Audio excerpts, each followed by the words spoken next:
And now we don the deerstalker for another Sherlock Holmes adventure in The Beekeeper's Apprentice.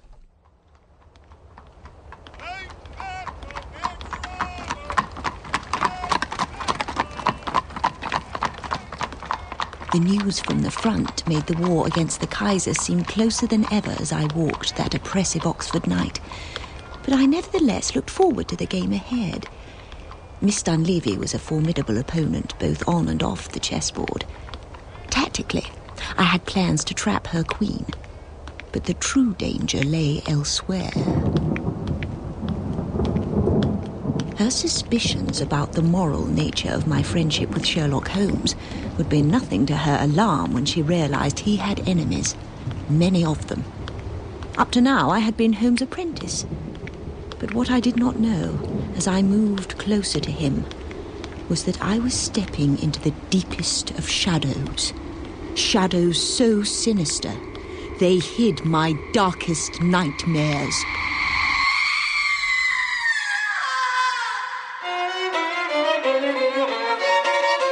We present The Beekeeper's Apprentice by Laurie King, adapted into 4 episodes by Sean Prendergast, with Monica Dolan as Mary Russell and James Fox as Sherlock Holmes.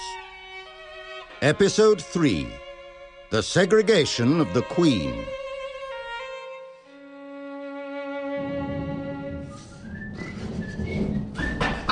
Miss Russell, Miss Dunleavy's gone away. Sick. So you've got the night off, I reckon, and a pretty girl like you should have company. Somewhere sheltered. Oh, no, I love a storm. And I don't need anyone else. Oh. But in truth, as I prepared to run back, I felt let down by Miss Dunleavy's absence. She was the only tutor I felt close to. Apart, of course, from the man who had taught me everything he knew. What's that noise, Holmes? That is the sound of an angry queen. The new queen has had her nuptial flight and is now anxious to murder her rivals in their beds. The worker bees cover the royal cells with thick layers of wax, you see, so she cannot reach the princesses, and they cannot chew their way out to answer her challenge. What would happen if one of the unhatched queens escaped? The first queen has the advantage and would almost certainly kill it. Even though she's going to abandon the hive anyway? The lust for murder is not a rational thing. In queens, it is an instinctual response. Ah, Miss Russell. Real nice out, I see. There's a note from an old, elderly woman. She was by, asking for you. Carefully avoiding the smudged thumbprint on one corner, I opened it. To my astonishment, the contents were no more than an advertisement for a window manufacturer on the Banbury Road. A very strange sort of message, Miss Russell. I have rather an eccentric aunt who occasionally tracks me down. If she returns, shall I bring her up? I think not, Mr. Thomas. Send someone for me, and I'll come down. At the top of the stairs, there was a smudge on the doorknob, and tiny, fresh scratches on the inside of my keyhole. I went slowly back down the stairway. Unfortunately, the only other entrance was through the windows that looked out onto a stone courtyard below.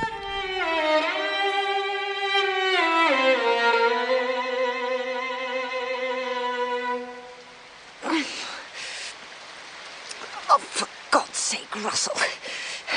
It's only 25 feet. Oxford is making you lazy.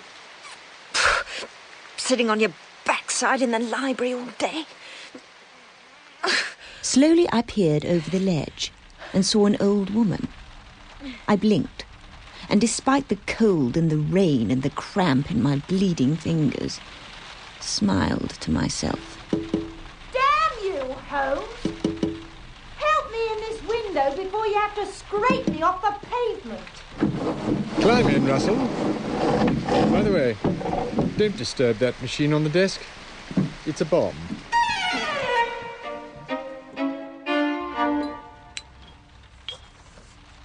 I suppose you know that brandy's not the optimum treatment for hypothermia. But I'm grateful, Holmes. I had a murderous tutorial, and then I worked in the Bodleian all afternoon. My maths tutor, Miss Dunleavy, I must have spoken of her. Well, we came across some mathematical exercises developed by an old acquaintance of yours. I assume you speak of Professor Moriarty? Exactly. I spent the day hunting down some articles he had published. I was going to show them to Miss Dunleavy and then break the news about some of your surviving enemies, but she's been taken ill. What impression did you have of the man? Moriarty? The subtlest of all the beasts in the garden comes to mind. I believe that had I not known the identity of the writer, the words alone would have succeeded in raising my hackles. Being a good mammal yourself, apparently, rather than a cold-blooded thinking machine such as your teacher is known to be. Ah, but I've never called you cold-blooded, have I, my dear Holmes? No, you have not. So why did you leave the marks on the doorknob? Because, my dear child, I had to be absolutely certain that despite being tired, cold and hungry, you would pick up the small hints and act correctly. What is that thing you've brought? Is it really a bomb? Indeed, but I did not bring it. It was attached to your door when I arrived. Who wishes to kill me? And how did you know about it? Well done, Russell. A quick mind is worthless unless you can control the emotions with it as well. Oh. My God, you're hurt. They tried to kill you first, didn't they? Where are you injured? How badly? I'm afraid I may have to ask you to change the dressings at some point, but not immediately. The person who set the bomb thinks I'm dying, fortunately. Some poor tramp was run over just after they took me to the hospital, and he's still there with bandages about his head and my name on his chart. And I might add, a constable at his side at all times. Was anyone else hurt? Mrs. Hudson? Mrs. Hudson is fine. The bomb was in one of the beehives of all places. There are 4 bombers I have put away in the past. One is dead. The second has been out for 5 years and become a strong family man. The third was let out 18 months ago. The last escaped and is missing. I deactivated the contraption, but not being entirely up-to-date on bombs myself, I need an expert to read this particular fingerprint. We shall take it with us when we go. Where? To London. To Mycroft, my dear child. My brother, Mycroft. He knows more than the whole of Scotland Yard put together.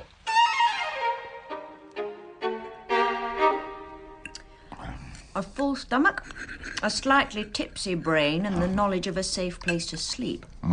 What more could a person ask? Thank you. Oh, my pleasure, Miss Russell.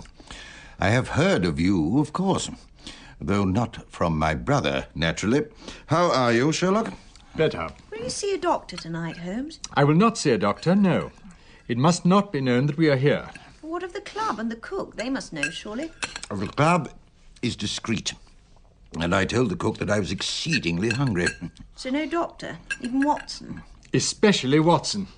Any news of the bomb? It does look similar to the one you took from the Western Street bank attempt some years ago. And yet, you know, that man Dixon made a success of himself at his father-in-law's music shop and worships his family. An unlikely candidate to try to kill me and my nearest associates. Holmes, do you think we should ask Watson to move into an hotel for 2 or 3 days? My God! Russell, how could I? Mycroft, you're on the telephone. Oh. You talk to him, Russell. Do not let him know where you are or that I am with you. You know his number? Oh, good.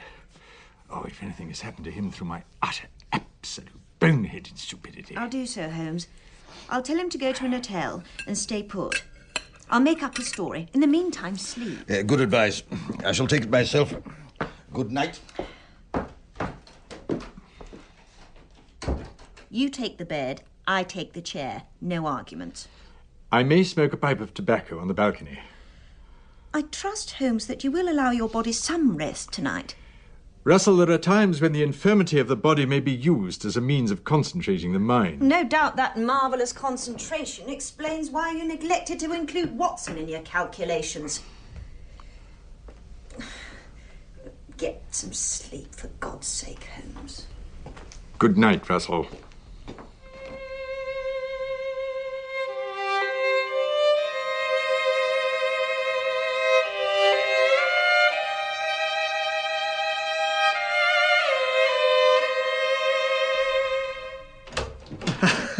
I hope I've not missed breakfast entirely. Uncle John! But how? We have been run to earth. Elementary, my dear Holmes. Where would Mary be if you were both in danger but with you? And where would you go but to your brothers? Have some tea, Mary, though I should like an apology for you telling me an untruth. I am sorry, Uncle John. Quite all right, my dear. Just remember that I've been watching out for myself for a long time now. I'm hardly a babe in the woods. But you...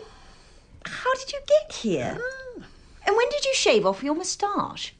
Put on your alter ego, Watson. This outfit, complete with epaulettes, belongs to the doorman at the hotel. It was just like old times, Holmes, really it was. I left the hotel by the kitchen entrance, through 3 restaurants and Victoria Station. Took 2 trams, a horse bus and a cab. But why, Uncle John? I told you that I'd ring you. I am a doctor. It was my duty to come. Goodness and mercy shall plague me all the days of my life, Watson. Why should I let you do any further damage to my epidermis? You will allow me to examine your injuries, because I will not leave until I've done so. Morning, you. Oh, read it, Russell. Oh, damn you, Watson, be careful. What's this? Bomber killed by own device. Watson Holmes targets. Well. Bottom of the page. Well. A large bomb exploded shortly after midnight this morning at the home of Dr. John Watson. Oh, God, upon my soul. Apparently killing the man who was in the act of setting it, identified as Mr. John Dixon of Reading. My home? It seems, old friend, that we owe considerable and deeply felt thanks to Russell for packing you off to the hotel. Yes, well, my home. I must go. The article states that no one was hurt. Yes, You must stay here, Watson. They know you are not dead and may try again. Dixon was no fool. He would not have blown himself up. He was being punished for missing you. Although, I suppose a group of criminals can overlook essential organisation. For pity's sake, Mycroft is not the government. If he was employed to obliterate me and everyone close to me... I suppose I should have been next. You're right. Accident and suicide are unlikely. Could a bomber's boss bomb a bomber? Pull yourself together, Mycroft. Makes it difficult to hire help in the future. Well, I shall make inquiries as to further progress. Come, Watson, let me get you a drink. You look as though you need it. Yes, It's most irritating that Dixon is no longer available. If only I'd been able to reach you earlier, I might have caught him setting your bomb. You did not, because Sunday's attempt to blow you into many untidy bits left you unconscious until dusk on Monday. I did not say I was unconscious. What made you come to me? Did you have any reason? No. No, it was a fixation visited upon an abused brain. Reason demanded I stay upon the scene of the crime with perhaps a telephone call to put you on your guard, but I tell you the truth, I found it impossible to retain a logical train of thought. It is the most peculiar side effect of concussion I've ever experienced. At dawn on Tuesday, all I could think of was reaching your door by dusk. And when I found I was able to walk, I walked. And when you approached my rooms, you must have passed the bomber in the street. The only faces I saw were hunched up against the rain. But how did our adversary know of you? Your name appears on no publication, although our collaboration is no doubt common knowledge in the village. We need a name, Holmes. Yes. I think the time has come for me to renew my contacts with the criminal world in this fair city. Today? Surely your brother here... Mycroft moves in circles rather more exalted than I have in mind. I shall join you. That you most definitely will not do. Now, don't look at me like that, Russell. I am not protecting your gentle virtue, although I admit there are sights to be seen underground in London that might give even your eyes pause.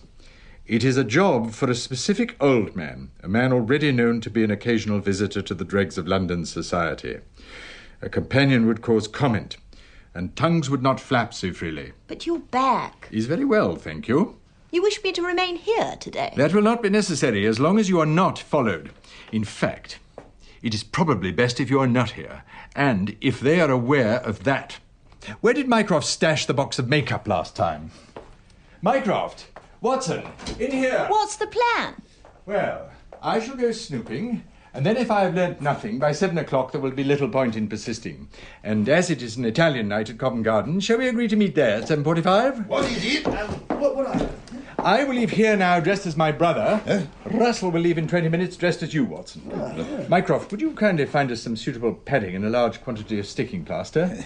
Now, I'll tear up some of these blankets while you take yourself to increase your girth. You take off your shirt, Russell. Is it really necessary, Sherlock? Perhaps the sticking plaster could be put on over her clothing. What? Oh, yes, I suppose so. I shall turn to the right out of the door, as my disguise is more realistic. Russell will turn to the left, so that they will see her clearly only from a distance. 20 minutes after she leaves, the two of you will depart together, hatless, and stroll slowly down the street to the right. And for God's sake, be careful. Holmes, old friend, are you going to be all right? The pain, I mean. Do you want something? I have a bottle of morphia in my bag. After all these times, you offer me morphine? My dear Watson, you do have a talent for reducing things to their proper perspective. You know I never indulge when I'm on a case.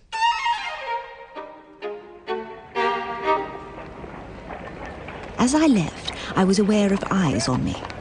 Watson and Mycroft Holmes watching from the window above, but other, hostile eyes also from the street. Following Holmes's precise instructions, I hailed a cab, then changed my mind.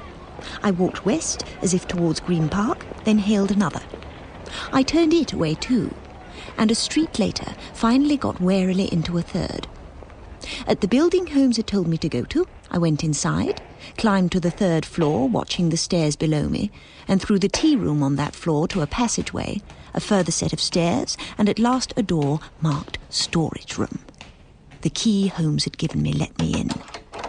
The storage room was one of Holmes's bolt holes. It was a windowless, stuffy, oddly shaped room. 3 metal dressmakers' racks bulging with clothes took up a quarter of the floor space, and an enormous dressing table littered with tubes, pencils and pots, and overhung by a wall-sized mirror surrounded by small electric light bulbs, took up another quarter. The kitchen consisted of a stained hand basin, a minuscule geyser, a gas ring, and 2 pots. After rummaging around in the clothes rack, I found an evening suit and tweed +4s cheek by jowl with a linen chasuble, the brocade trousers and tunic of a Maharaja, and finally, a stunning scarlet evening dress. I would easily pass for a young thing out for a day in town. I darkened the rims of my spectacles with some odd brown fingernail enamel, and decided reluctantly that I should have to leave them off for much of the day, as any other vain young myopic thing would do.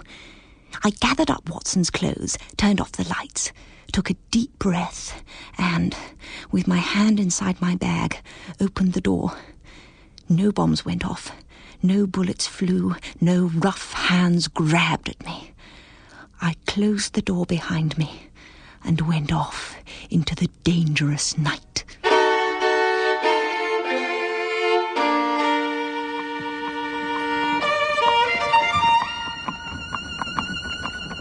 Oi! Driver, where are you taking me? This isn't the right way to Covent Garden. Yes, miss, this is the faster way. Away from the heavy traffic, miss. All right, you. Now look, I have a revolver and I will shoot you if you do not stop immediately. Nah, miss, you don't want to be start doing that now. I'm feeling more like it every moment. Stop this cab, now. I can't do that, miss, I really cannot. Why not? Because, miss, we'll miss the curtain if we do. You utter... Damn you, Holmes. That's the second time you've played your blasted tricks on me in 3 days. If you do it again and I have a gun in my hand, I won't be responsible, you hear? As sure as my mother's name's Mary McCarthy, I won't be responsible for my temper. Yes, miss. Your mother's name was not Mary McCarthy. No, it was Judith Klein. Just don't scare me again, please. I've been walking round frightened and blind since I left your brother's rooms, and I'm tired. Apologies, Russell. My twisted sense of humour has had me in trouble before. Pax? Pax.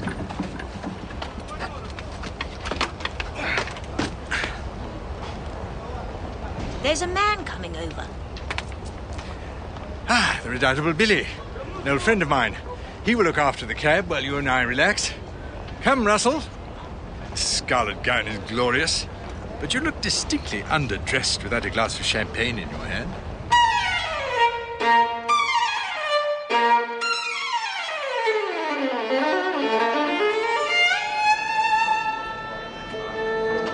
Holmes could be charming when he so desired. But that evening between acts, he positively scintillated, with stories about the primary cast members, his conversations with the lamas in Tibet, his most recent monographs on varieties of lipstick, the peculiarities of modern tie marks, the structure of the aria we were about to hear, and 1,000 other topics. I'm so sorry, Russell. I seem to have been talking for the entire evening. Holmes, I realise the question sounds presumptuous, but do you find there are aspects of yourself with which you feel most comfortable? Who am I, do you mean? Well... Do you know what a fugue is? Are you changing the subject? No. I see. Two discrete sections of a fugue may not appear related unless the listener has received the entire work, at which point the music's internal logic makes clear the relationship. A conversation with you is most invigorating, Russell. That might have taken 20 frustrating minutes with Watson.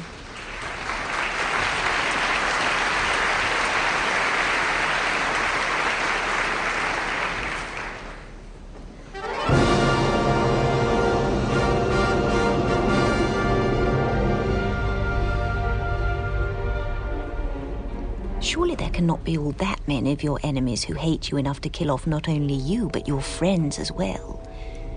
Who has the money to hire bombers and watchers, and the wits to put all of this conspiracy together? I sat up until the wee hours contemplating precisely that question, Russell, with absolutely no results. I cannot call to mind one who fits with what we know of the mastermind behind these attacks. There is a mastermind, you would say. Well, a mind, certainly. Intelligent, painstaking, at least moderately wealthy, and absolutely ruthless. Sounds like Moriarty. Yes, remarkably like him. Holmes, you can't mean... No, Watson's account was accurate enough. The man is dead. No, this feels like another Moriarty. Come on us unawares. A bomb! Outside! My God! Billy!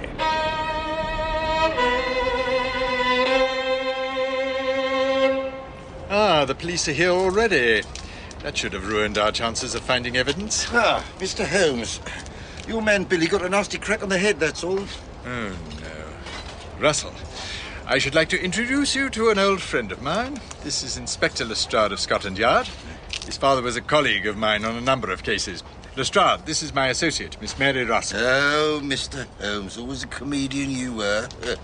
I forgot your little jokes for a minute. Have you ever known me to joke about my profession, Lestrade? Ever? No. Exactly. How is Billy? It looked like a clout on the head followed by a bit of chloroform. He was already coming around when they took him off. Thank you for that, Inspector. Have you already gone over the cab? No, we haven't touched it. Looked inside, that's all. Quick-thinking chap, that fella. He'll get a promotion. Inspector, that, I believe, is the individual over there. Why, yes, how did you guess? Did you know him then, miss? As far as I know, I've never seen him before tonight. But then how? Oh, it is too obvious. An older man in a low position can either have got there by being, well, how shall we say, of limited mental resource, which according to you he is not, or by backsliding. It could not have been a criminal act that pushed him down the ladder, or he would not still be in uniform. Which personality flaw it is can be readily ascertained by the broken veins in his face, while the deep furrows around his mouth indicate either pain or sorrow in recent years. I should suspect, as his body seems unimpaired, that the latter is to blame, which would explain the abuse of alcohol, and that in turn accounts for the demotion in rank. However, his general competency and the fact you mention the possibility of promotion tell me that he has passed through the crisis and will now serve as an example to the men around him. It's really quite elementary, Inspector. Yes. Sir, Mr. Holmes, I do see what you mean. I don't know how you've done it, but it could have been you saying that. You're absolutely right, miss. His wife and daughter were killed 4 years ago, and a year ago he pulled himself together. You'll be back up there in no time, I think.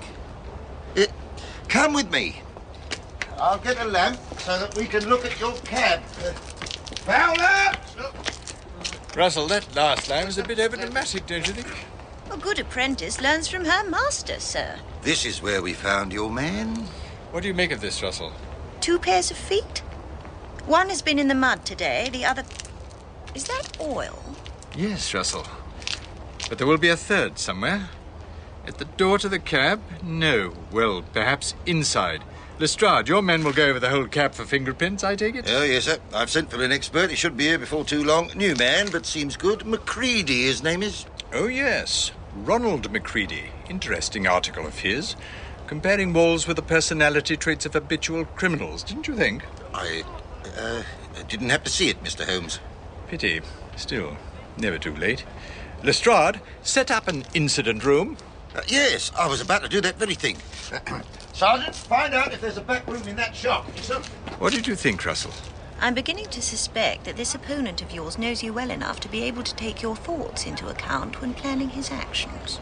Well, my immediate thought is to undertake a search of this area with a fine-tooth comb. Never let it be said that I was a man to disappoint my enemies.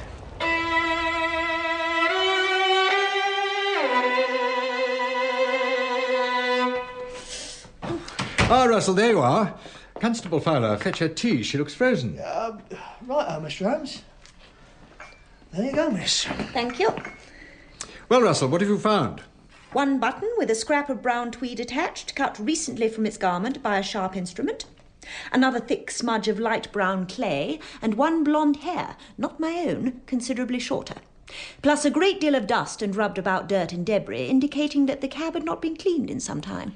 It has also not been used in some time, Russell, so your 3 finds are undoubtedly worthy of our attention. And you, Holmes? What have you found? Several things of interest, but I need to smoke a pipe over them, perhaps 2, before I have anything to say. Will we be here long, Holmes? Another hour, perhaps. Why? I've been drinking champagne, now coffee, now tea. I cannot last another hour without doing something about it. Of course. Have the older man, Fowler, show you the facilities in the park. Take a lamp with you. Sir.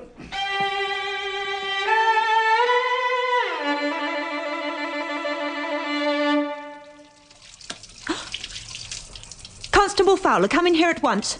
Miss, did you... Go and get Mr. Holmes. Is something wrong, miss? No, something is not wrong for a change. Just get him. Well, I shouldn't leave you... I'll be safe. Just go. All right, miss. Mr. Holmes?